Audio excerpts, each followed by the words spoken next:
Language study 1.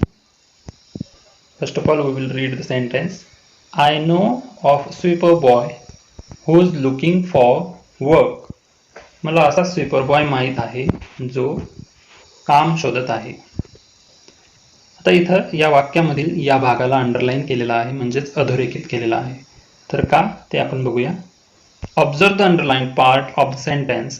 वाक्याचा अधोरेखित केलेला भाग त्याचं निरीक्षण करा. It tells us more about the sweeper boy. Sweeper boy म्हणजे झाडूकामवाल्या मुलाच्या बद्दल हे वाक्य अधिक माहिती सांगतं. तर जे वाक्य अधिक माहिती सांगतं किंवा जो शब्द अधिक माहिती सांगतो तर त्याला आपण म्हणतो ॲडजेक्टिव्ह. इथं बघा काय दिलंय, अन ॲडजेक्टिव्ह क्लॉज. जर समजा एखादं उपवाक्य असेल आणि ते अधिक माहिती सांगत असेल तर त्याला म्हणतात adjective clause. Begins with words such as how. हे ॲडजेक्टिव्ह क्लॉज कोणकोणत्या शब्दांनी सुरू होतं बरं? तर ते शब्द दिलेले आहेत इथं. हाऊ कसे किंवा जसे, दॅट की, तो ती ते. दोन्ही अर्थ आपण इथं समजून घेऊया. वाक्यामधील अर्थ आणि त्या शब्दाचा शब्दशः अर्थ. व्हॉट काय किंवा जे, व्हॉट एव्हर काहीही किंवा जे जे, हू कोण किंवा जो, विच कोणते किंवा जे, वेअर कुठे किंवा जिथे, व्हाय का किंवा ज्या कारणासाठी, etcetera. Now complete the sentences given below using your on adjective clause. आता तुमच्या स्वतःचं ॲडजेक्टिव्ह क्लॉज वापरून दिलेले वाक्य ही पूर्ण करायचे आहेत. आधी आपण ही वाक्य वाचून समजून घेऊ, मग त्याची उत्तरे काय असतील ते आपण नंतर समजून घेऊ. पहिलं वाक्य आहे I know of school boy. मला असा स्कूल बॉय माहीत आहे. I know the joke. मला असा विनोद माहीत आहे. I know of a doctor. मला असे डॉक्टर माहीत आहेत. I know of a place. मला अशी जागा माहीत आहे. आणि आय नो द रिझन. मला असं कारण माहीत आहे. I know of a school boy who got 100 marks in maths. दुसरं वाक्य I know of the joke that will make you laugh. I know of a doctor who can cure this illness. I know of a place where you can get peace of mind. I know the reason why he is sad today. ही वाक्य आपण आता who, that, who, where, why जे applicable असेल त्या शब्दांनी ही वाक्य जोडली. ही जी वाक्य आहेत सर्व ही वाक्ये या सुरुवातीच्या वाक्यांबद्दल अधिक माहिती सांगतात, म्हणून या वाक्यांना काय म्हणणार? Adjective clauses. आलं लक्षात? Question number 2. Rewrite the following sentences joining them with when, where, which, why. खालील वाक्ये when, where, which, why यांनी जोडून पुन्हा लिहा.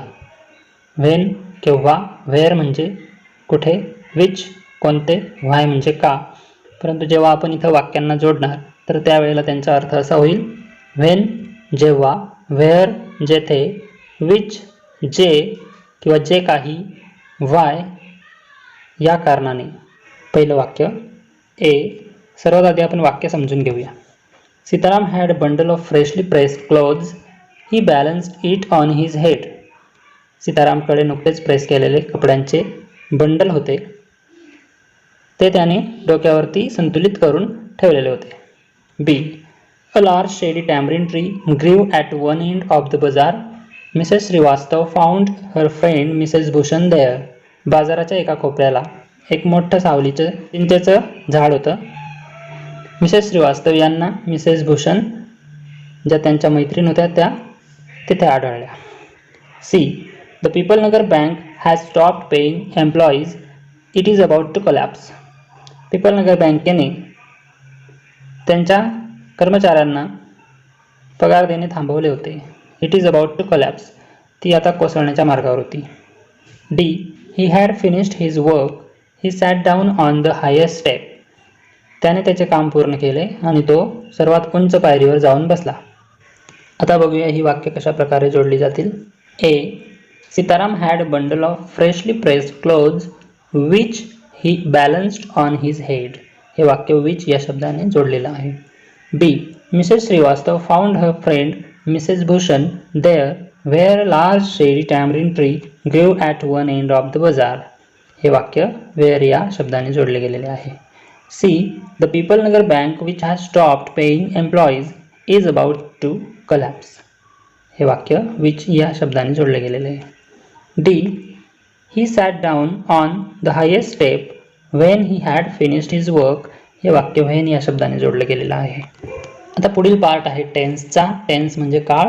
Tense is the form of a verb which shows the time at which an action takes place. Tense म्हणजे काळ हा असा क्रियापदाचं रूप आहे जो काय दर्शवितो? टाइम दर्शवतो, वेळ दर्शवितो. Which an action takes place, जी क्रिया घडते आहे त्या क्रियेचा काळ दर्शवितो. मग तो काळ कोणता असू शकेल? The past, she went. The present, she goes. And the future, she will go. Past tense भूतकाळ, शी वेंट ती गेली. द प्रेझेंट वर्तमान काळ, शी गोज ती जाते. द फ्युचर भविष्यकाळ, शी विल गो ती जाईल. अशा प्रकारे तीनही काळांमध्ये वाक्य ही असतात आणि ती क्रियापदांच्या रूपांमार्फत दर्शविली जातात. Verb forms show both tense, past, present, future and aspect, perfect, progressive. क्रियापदाची रूपे ही काळही दर्शवितात. मग ते काळ 3 प्रकारचे आहेत, पास्ट, प्रेझेंट आणि फ्युचर. तसेच आस्पेक्टही दर्शवितात, म्हणजे तो काळ परफेक्ट आहे की प्रोग्रेसिव्ह आहे, म्हणजे पूर्ण आहे की चालू आहे तेही दर्शवतात. द प्रोग्रेसिव्ह यालाच कंटिन्युअस असंही म्हणतात, म्हणजे चालू काळ. The progressive aspect is formed by using. Progressive aspect कसा दर्शविला जातो? त्यासाठी काय वापरलं जातं? टू बीचं एक रूप वापरलं जातं आणि VING म्हणजेच व्हर्बला ING लावलं जातं. उदाहरणार्थ दे आर गोईंग किंवा they were going. They are going जर म्हटलं आपण तर हे वाक्य वर्तमान काळातील असेल, म्हणजेच ING असल्यामुळे ते वाक्य चालू वर्तमान काळातील असेल. आणि वेअर जर वापरला दे वेअर गोईंग तर मग ते वाक्य चालू भूतकाळातील असेल. The perfect aspect is formed by using have plus verb plus ED किंवा EN. म्हणजेच हॅवचं एक रूप असेल, हॅवचे 3 रूप आहेत, हॅव, हॅज, हॅड.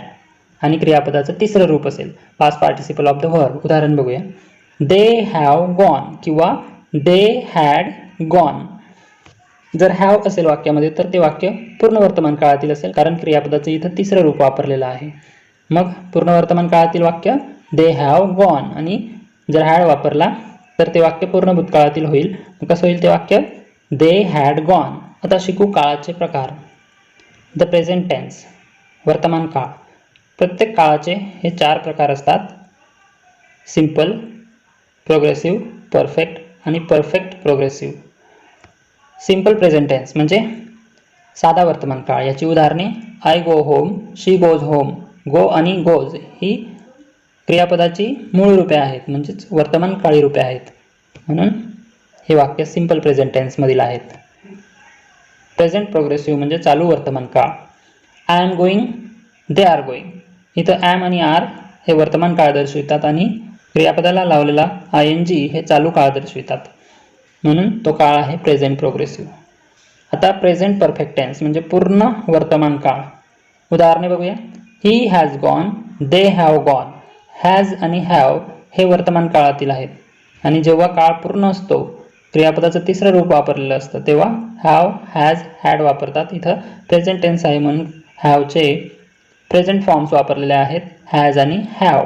आणि क्रियापदाचे तिसरे रूप गो या क्रियापदाची हे तिसरे रूप आहे. म्हणून हा टेन्स आहे प्रेझेंट परफेक्ट टेन्स. पुढील टेन्स आहे प्रेझेंट परफेक्ट प्रोग्रेसिव्ह टेन्स म्हणजे चालू पूर्ण वर्तमान काळ. उदाहरणे he has been going, they have been going. तर प्रोग्रेसिव्ह दर्शवण्यासाठी क्रियापदाला ING लावला आणि वर्तमान काळ दर्शवण्यासाठी हॅज आणि हॅव लिहिला. पूर्ण काळ दर्शवण्यासाठी टू बीचं तिसरं रूप म्हणजेच बीन वापरलं, म्हणजेच पूर्ण वर्तमान काळ. आणि जर ING असेल तर चालू पूर्ण वर्तमान काळ. आता पुढील टेन्स आहे द पास्ट टेन्स म्हणजेच भूतकाळ. भूतकाळाचे ही 4 प्रकार आहेत. सिंपल पास्ट टेन्स साधा भूतकाळ, शी वेंट, दे वेंट. इथं वेंट हे गोचं साधा भूतकाळी रूप आहे. पास्ट प्रोग्रेसिव्ह चालू भूतकाळ. चालू काळ असल्यामुळे क्रियापदाला ING लावलेला आहे आणि वॉज, वेअर हे टू बीचे पास्ट टेन्स फॉर्म्स आहेत, म्हणजे भूतकाळी रूप आहेत. म्हणून या वाक्यांचा काळ आहे past progressive. I was going, we were going. Past perfect tense. पूर्ण भूतकाळ. We had gone, he had gone.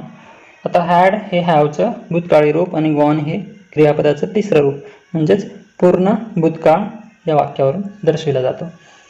Past perfect progressive म्हणजेच चालू पूर्ण भूतकाळ. I had been going. Going ING form आहे गोचा, म्हणून चालू काळ दर्शविला जातो. आणि बीन आणि हॅड यांचं कॉम्बिनेशनने पूर्ण भूतकाळ हा दर्शविला जातो, म्हणजेच वाक्य हे चालू पूर्ण भूतकाळामधील आहे हे आपल्याला समजतं. पुढील टेन्स आहे द फ्युचर टेन्स, भविष्यकाळ. सिंपल फ्युचर टेन्स, साधा भविष्यकाळ. उदाहरणे I will go, you will go. शाल आणि विल हे भविष्यकाळ दर्शवण्यासाठी वापरली जाणारी सहाय्यकारी क्रियापदे आहेत. फ्युचर प्रोग्रेसिव्ह म्हणजेच चालू भविष्यकाळ. We will be going, she will be going. जेव्हा फ्युचर टेन्स असेल आणि चालू काळ असेल, क्रियापदाला ING असेल, तेव्हा शाल विल सोबत बी वापरला जातो, म्हणून ही वाक्य अशी लिहिलेली आहेत. We will be going, she will be going. Next future perfect tense म्हणजेच पूर्ण भविष्यकाळ. उदाहरण he will have gone. Gone ही क्रियापदाचं तिसरं रूप, म्हणजेच टेन्स हा परफेक्ट आहे आणि विल भविष्यकाळ दर्शवितो.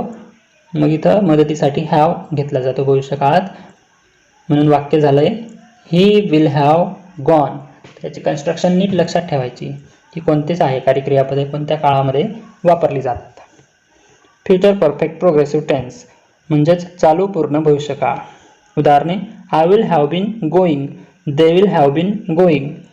तर यावरून विल हॅव आणि बीन ही सहाय्यकारी क्रियापदे आहेत.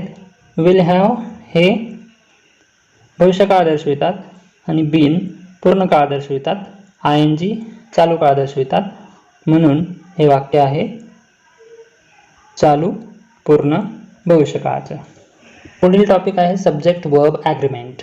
सब्जेक्ट म्हणजे कर्ता, वर्ब म्हणजे क्रियापद, ॲग्रीमेंट म्हणजे करार. म्हणजेच कर्ता क्रियापद यांचा वाक्यामध्ये विशिष्ट ताळमेळ असतो, म्हणून त्याला सब्जेक्ट वर्ब ॲग्रीमेंट म्हणतात. The appropriate form of the verb is to be used according to the subject.